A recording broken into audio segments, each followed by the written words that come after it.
दोस्तों नमस्कार। मैं हरिंदर पांडे स्वागत करता हूं आपके अपने इस यूट्यूब चैनल पर जिसका नाम है IAS mentor with H Pandey.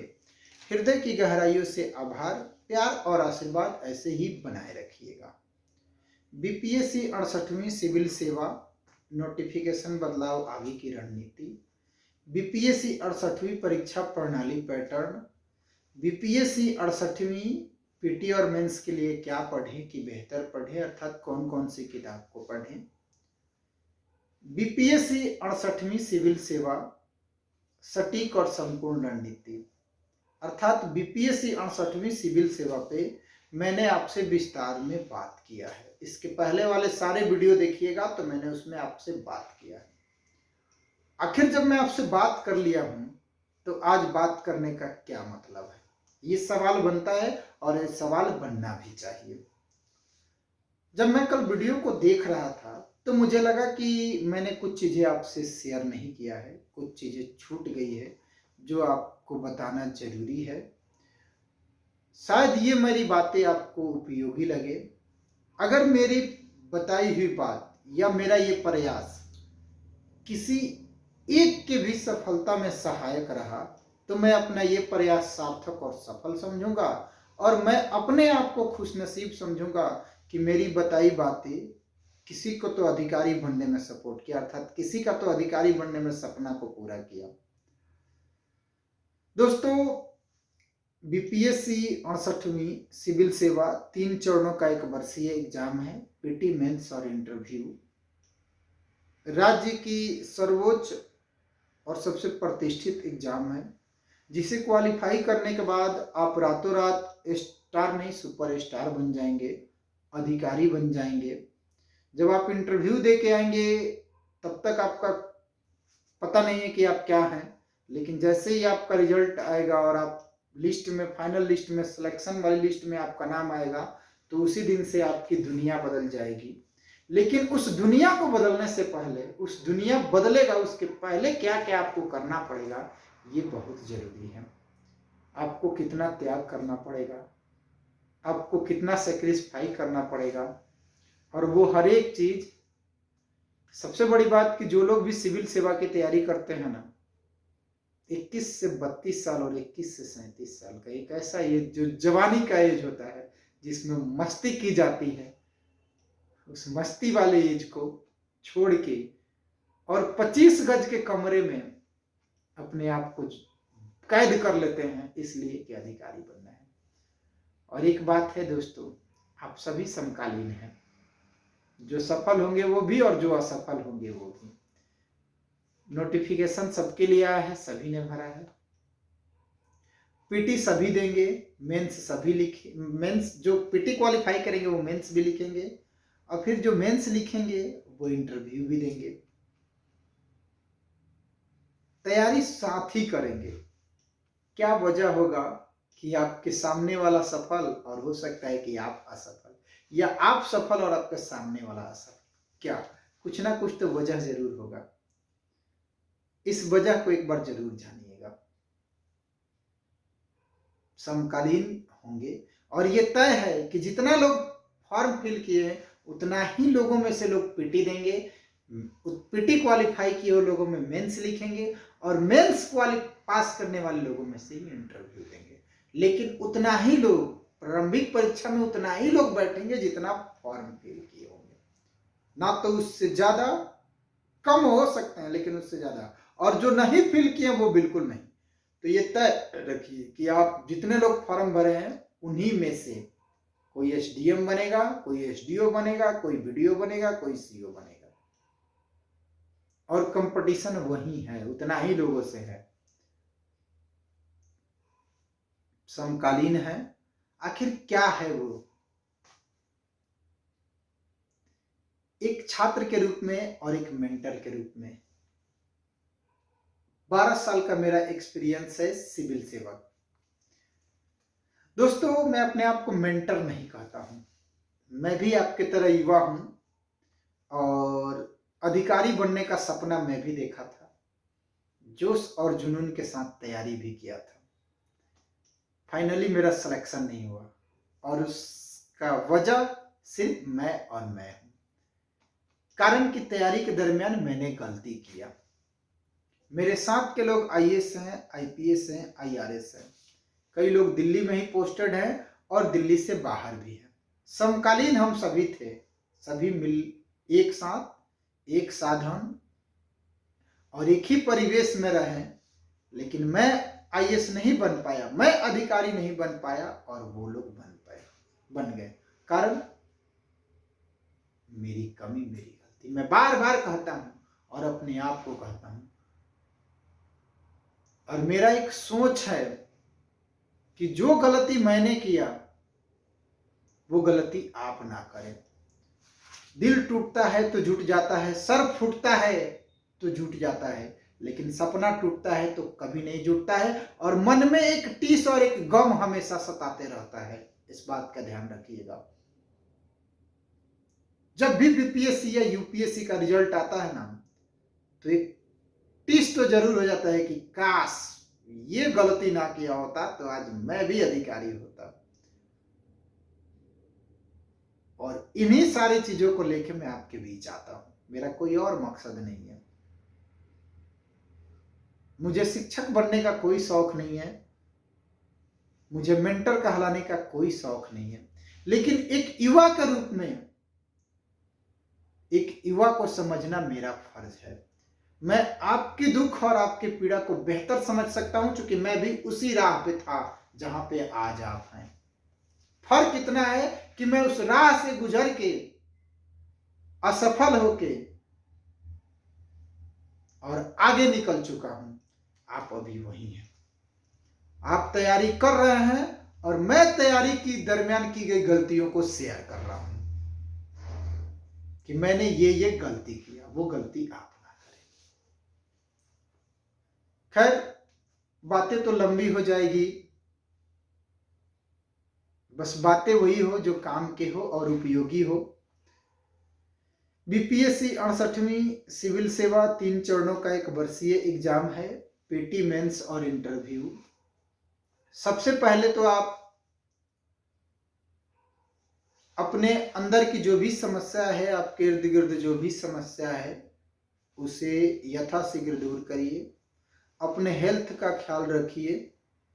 एक जगह डिसाइड कर लीजिए कि घर से या पटना से मुझे तैयारी करना है। जगह डिसाइड कर लेंगे, देन आप खुद से कमिटमेंट करिएगा कि मुझे इतना देर पढ़ना है, 4 घंटा पढ़ना है, 5 घंटा पढ़ना है, 8 घंटा पढ़ना है। हालांकि 8 घंटा से ज़्यादा पढ़ा नहीं जाता है। जो भी कमिटमेंट करिएगा अपने क्षमता के अनुसार करिएगा और उसे पूरा करिएगा, नियमित करिएगा। देन पूरे परीक्षा की प्रणाली को, पूरे परीक्षा को, पीटी मेंस और इंटरव्यू को 4 चरणों में डिवाइड कर लीजिएगा, बांट लीजिएगा। पहला चरण पीटी और दूसरा मेंस के 2 पार्ट, अर्थात एक पार्ट में जीएस को और दूसरे पार्ट में निबंध के, ऑप्शनल को और सामान्य हिंदी को रखिएगा, और चौथे पार्ट इंटरव्यू के लिए। और चारों पार्ट पे बराबर फोकस करिएगा, क्योंकि इंटीग्रेटेड अप्रोच के साथ बैलेंस प्रिपरेशन होनी चाहिए। किसी भी स्तर से किसी भी चरण का, पीटी मेंस और इंटरव्यू का, अर्थात इन तीनों चरणों का इंटीग्रेटेड अर्थात सामान्य तैयारी करेंगे, बराबर फोकस के साथ तैयारी करेंगे तो ही सफल हो पाएंगे। अगर पीटी क्वालिफाई कर गए, मेंस में बेहतर नहीं किए तो भी आप बेकार हैं, और मेंस में बेहतर कर लिए, इंटरव्यू में जाकर अगर कुछ गलत हुआ तो भी आप बेकार हो जाएंगे। अगर सफलता नहीं मिला तो कोई मतलब नहीं होगा इन सबों का। इसलिए यही वो समय है, यही वो टाइम है जहां आप पूरी सूझबूझ और समझ के साथ, इंटीग्रेटेड अप्रोच के साथ, पार्ट वाइज बांट के, अर्थात 4 पार्ट में बांट के और चारों पार्ट पे फोकस करके, 3 चरणों का एग्जाम का 4 पार्ट में बांट के और तब उसकी तैयारी शुरू करिएगा। पहला पार्ट पीटी, दूसरा पार्ट में पीटी और जीएस, पहला पार्ट पीटी, दूसरा पार्ट जीएस के 2 पेपर, सामान्य हिंदी, कंपल्सरी, ऑप्शनल और निबंध के पेपर को रख लीजिएगा। चौथे पार्ट में रख दीजिएगा इंटरव्यू को, और बराबर जितना आप पीटी के लिए समय देंगे उतना आप मेंस के लिए और उतना ही इंटरव्यू के लिए। पीटी के सिलेबस को पहले एक बार बारीक से देख जाइएगा और बेहतर होगा कि उसे हाथ से लिख जाइएगा। जब आप हाथ से लिखेंगे और लिख के अपने सामने रखेंगे तो वो सिलेबस आपके माइंड में होगा। Then previous year question paper 56वीं से लेके 67वीं तक, बेहतर होगा कि 62वीं से लेके 67वीं तक, क्योंकि 62वीं में ही 5वां ऑप्शनल लाया गया था। तो वहां से क्वेश्चन को, जो प्रीवियस ईयर क्वेश्चन पेपर है, उसे लेके सॉल्व करिएगा एग्जामिनेशन ओरिएंटेशन हॉल की तरफ। ये समझिए कि मैं एग्जामिनेशन हॉल में बैठ गया हूं और इस पेपर को सॉल्व कर रहा हूं। तो सबसे पहले सिलेबस को पढ़िएगा, देन क्वेश्चन पेपर को सॉल्व करिएगा। उसके बाद जो भी टॉपिक पढ़िएगा उस टॉपिक से रिलेटेड ऑब्जेक्टिव क्वेश्चन जो भी है उसे सॉल्व कर लीजिएगा। सप्ताह में, ये तो हो गया पीटी के लिए, सप्ताह में 2 टेस्ट पेपर पीटी का जरूर लगाइएगा, क्योंकि अब अभ्यास की ज्यादा जरूरत है। कारण कि प्रारंभिक परीक्षा में निगेटिव मार्किंग है और निगेटिव मार्किंग से बचने का सिर्फ एक ही तरीका है कि आप अभ्यास ज्यादा करें, ज्यादा से ज्यादा अभ्यास करें। जब ज्यादा से ज्यादा अभ्यास करेंगे तो शुरुआत में गलती करेंगे, और जब गलती करेंगे तो सुधार करेंगे, और सुधार करेंगे तो निगेटिव मार्किंग से बचेंगे। तो ये रहा पीटी के लिए। मेंस के लिए, मेंस को आपने 2 पार्ट में बांट दिया है। तो अब आप देखिएगा कि आपके लिए महत्वपूर्ण कौन सा है। पहले जीएस पे ज्यादा फोकस करें कि बांटे हुई जो निबंध पेपर है, सामान्य हिंदी है और ऑप्शनल पेपर है। बेहतर होगा कि जीएस पे ही ज्यादा फोकस करिएगा अभी, क्योंकि जीएस का कुछ पार्ट पीटी से डायरेक्ट मिलता है। तो इससे क्या होगा आपकी कि पीटी वाली जो पार्ट है उसकी भी तैयारी, और पीटी की जब पढ़ाई कर रहे हैं तो मेंस को ध्यान में रखते हुए उसकी पढ़ाई उसको तैयार करिएगा।